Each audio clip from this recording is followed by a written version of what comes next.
plane was headed.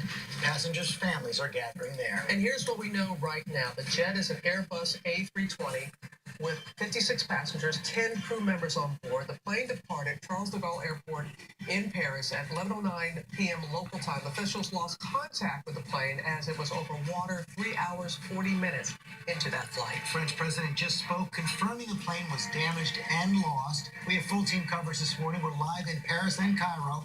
And we begin with our aviation correspondent, David Curley in Washington. Good morning, David. Morning, George. At this hour, an air and sea search is underway for the wreckage, but already there are several clues about this crash and whether it was an accident or an act of terrorism. The Airbus A320 with 66 people on board, including 10 crew, was on a late-night flight to Cairo, leaving Charles de Gaulle Airport at 11:09 local time.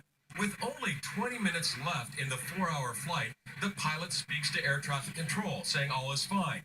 Just 3 minutes later, the jet disappears from radar over the Mediterranean northwest of Cairo. The jet had been in Egyptian airspace for 10 minutes and was at an altitude of 37,000 feet. EgyptAir is reporting receiving an emergency signal, possibly from one of the plane's emergency transmitters, which are activated by water.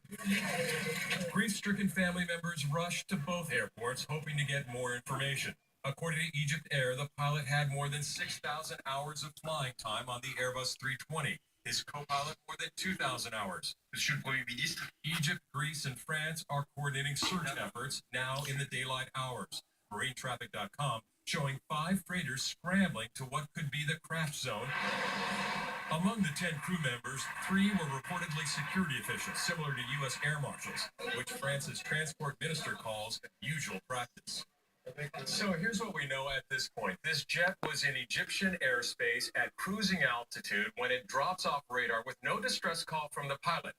That suggests something sudden. And don't forget, there were 3 air marshals on this flight. Many questions still this morning, but it appears officials do have a good idea where this wreckage is, and the wreckage and the black boxes will likely reveal whether this was an accident or an act of terrorism. Robin? All right.